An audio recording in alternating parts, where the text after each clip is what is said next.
Judge me all you want. Yes, I did get out wrestled. Yes, but I will tell you, I did fight injured. And I do want to kind of run that back. Every Mexican has a granite chin. You can hit it, boom. Like it's more of a spirit. But let's talk about his weaknesses. Number one is his damn power. I mean, and that's what makes Amir Albazi extremely dangerous.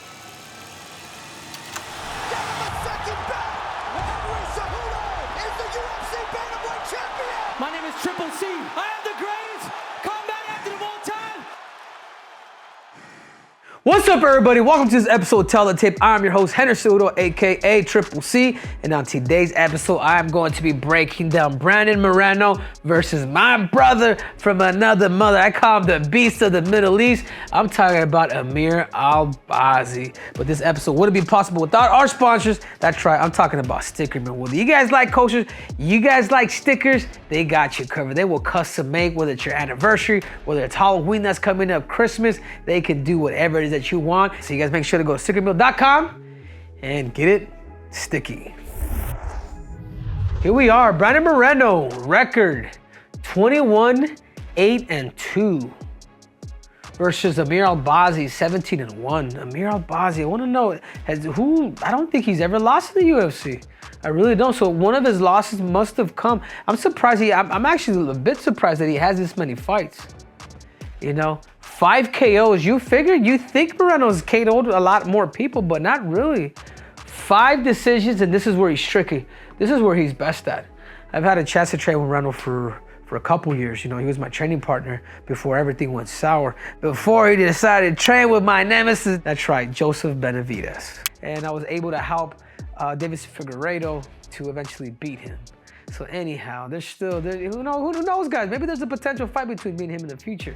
You know, to Amir Albazi, 5 KOs, 3 decisions, and 9 submissions. I mean, you talk about these two dudes that are, you know, very, very heavy on the submission game. Amir Albazi, he has a good back take, so does he. And Amir, let me talk to you guys a little bit about Amir Albazi, the fact that he made that transition to fight ready, which is a big deal. I mean, I had a chance to talk to him. This was prior to him actually wanting to fight Brandon Moreno. I was like, hey, come out to fight ready, dude. I can, like, come meet the coaches. Come meet Santino DeFranco. Come meet Eddie Cha. Come meet my brother, who is the, 2023 Coach of the Year for USA Wrestling. And he did that, and the rest is history. You know, 5'7" to 5'5". The reach advantage goes to Moreno, and that's crazy. They're both the same age. I love it. I love when we get fights that are not a mismatch, where if it's age, or if it's reach, or if it's height, or if it's records. Like these guys, yeah, of course, Moreno has more of the experience because he's fought in Mexico. He's fought in a lot of different, he's got a lot of fights that are kind of, behind the scenes. But other than that, I love this matchup because they're both the same age, and it's 2 versus 3. But without further ado, let's break down Brandon Moreno. What are his strengths? I'm not gonna say this is my producer, by the way. So if Amir Albazi, if you're watching this isn't it. I don't believe that he has a huge striking advantage. I don't. But he is very boxing heavy. He has his little combination where he'll then go up top. You know what I'm saying? And he's had that for years. And he's just got faster, he's got stronger, but he does it. But he's very boxy heavy. He does crack. I do remember us at times when we would come back from practice, we were both kind of like beat up. And it's sparring. This is back in the day we used to spar like crazy asses. But the dude is gifted when it comes to speed and it comes to somewhat, when the momentum's going, this guy tends to be hot. And I'll tell you what though too, man, and that's for like every Mexican. Every Mexican has a granite chin. You can hit it, boom, like it's more of a spirit. It's more of what the Mexican culture has really taught us, that we've been able to really, it's like, no, huevos mexicanos. These Mexican steel balls, if we're to translate it, like that's pretty much what it means. And I think because you know that you have a country behind you, you fight with that, and that's also dangerous, and that's also something to kind of keep in mind. His footwork, he's gotten better. He's gotten better. That second time, that third time that he fought Figgy, that he beat him in Brazil, You know, he really did move. He started moving more laterally. You know, he tried that with Pantoja, but then Pantoja eventually just brought the fight to him. And you can only run for so much, but I will say this, if there's one area where he has gone better, it's his lateral movements. You know what I'm saying? It's like, it's just him being tricky. He'll kind of bait you in and then boom, he'll start attacking. And this is another thing. This is one thing that I will say that he has above Amir Albazi. He's fought Alexander Pantoja 3 times, from the Ultimate Fighter to a couple times in the UFC. He's fought in Brandon Royval. He's fought a lot of people. That Russian, the deaf dude that was really, really good too. I was there for that fight. You know, he's beaten a lot of good guys. I mean, when it comes to the experience and who's who he's beaten, man, guys, he's up there, dude. He's up there with all the guys who have fought great people, particularly in his weight class. But let's talk about his weaknesses. You know, he's been through a lot of wars. I think sometimes having the Mexican spirit too is a good thing, but it could also be a curse. You know, he's had concussions. He's had injuries, you know, mental stuff as well, as because he's been through wars. When you go through wars, you're like, man, I don't know if I want to do this. I mean, this is why when you go through, like, I think of a guy like Justin Gaethje. Justin Gaethje, even too, if you notice, man, like, he doesn't fight frequently because he throws everything out there when he says, all right, man, I'm fighting maybe in March, or I'm fighting, like, he'll literally wait almost a whole year to fight because they bring the war. And it's vicious, man. What these guys do, it's no joke. But the other thing too is he's coming off of a loss, and particularly that war that he was with Pantoja, his last fight. There's really no momentum, and I think this is why he takes time to really come back, because he wants to re-spark that love. But at the same time, it's like, could that hurt him? So this is a question mark too, because it could help him or it could hurt him. And it's something that I will say. And I don't even like saying it, but there's an opportunity, because he does sometimes overcommit. He really wants to hit, and he'll really kind of go for broke attacks where he gives up his hips. And those are opportunities for Amir Albazi for takedowns. In other words, he could get emotional, you know, overextends while throwing lead uppercut. He'll really, there's some habits. You can go with the best coach in the world, but there's still habits that you have that you cannot break. And it's unfortunate, but he hasn't really picked up on a lot of that stuff. And like I said before, Brandon, I would say more of this is actually mental, you know? Mental.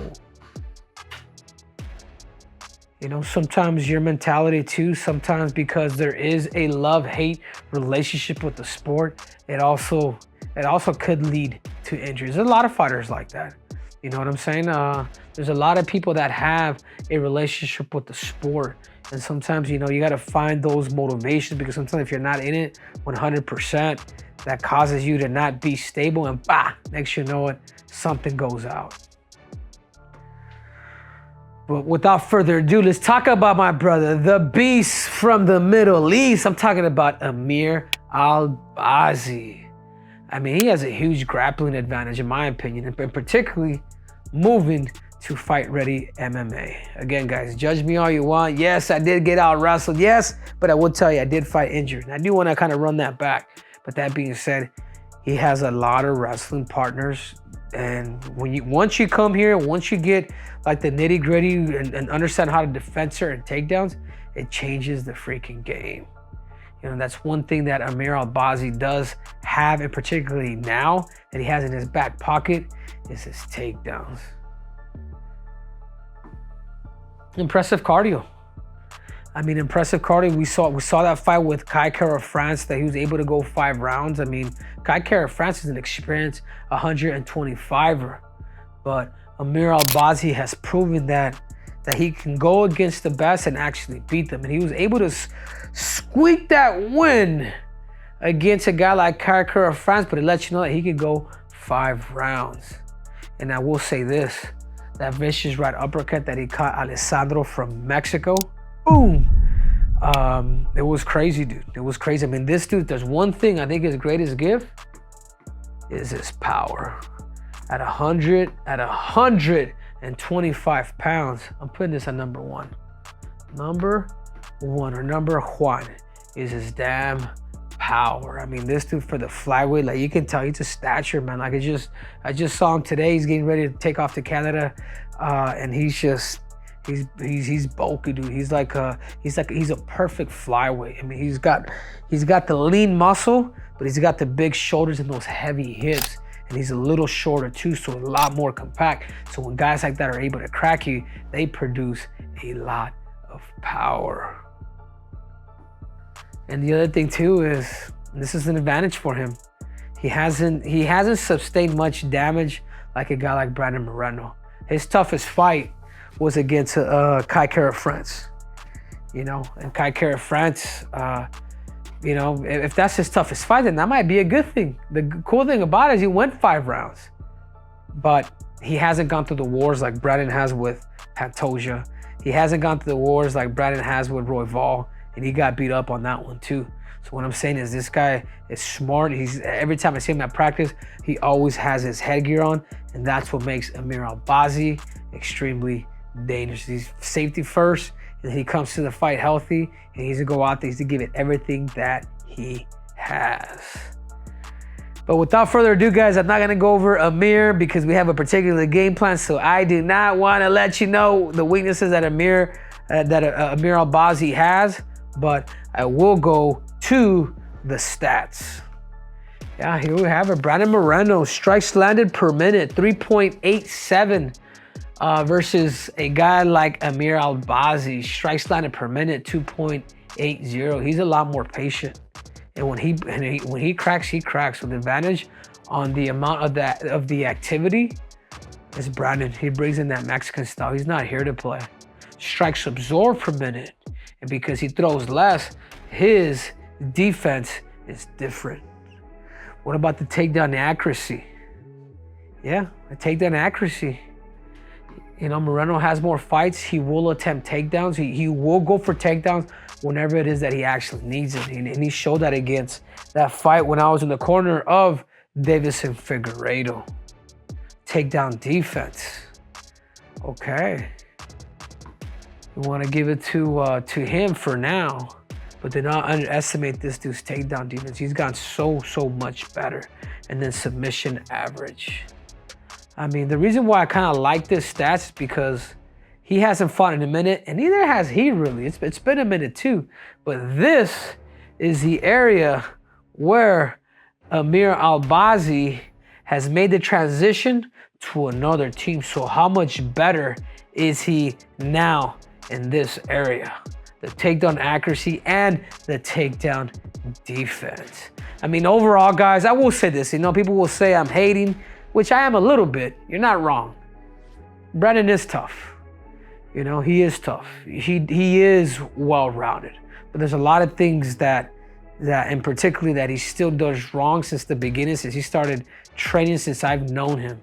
And I just do feel that a guy like Amir Albazi's power and his takedown defense, and obviously the fact that he's a submission threat, that he can go out there and surprise not only Brandon Moreno, because I know he is the underdog, but the UFC and all you casual fans. But because I've seen the commitment from him and the fact that he's gone through a neck injury and he's gone through a lot of things in his life, there's a chip on his shoulder and there's Iraq on his shoulder that he really wants to represent. And when you bring that spirit and him knowing that this fight's gonna give him the next title shot, he's going all in. So for that reason, I'm going for the Prince, or better yet, the Beast of the Middle East. This looks too good on him. This looks too good on Amir Albazi. You know, he is one fight away from fighting for the championship belt. So for that reason, because of the inspiration, because of the gym move, because he has a chip on his shoulder, he knows what he has to do, and he knows it's a 5-round fight. And more importantly, because of his accuracy and his power, I'm going for Amir Albazi. Hate me all you want, comment below, keep clicking them likes or dislikes, but continue to listen to me. And this episode was brought to you by the one and only Sticker Mule. Whether you like coasters, whether you like stickers, whatever it is that you actually want, Sticker Mule has you covered. You guys have an anniversary, Halloween's coming up, Christmas is coming up, Thanksgiving, you want to do something really nice for a student of the month kid, you guys make sure to go stickermule.com and get your sticky on. Till next time, Triple C is out.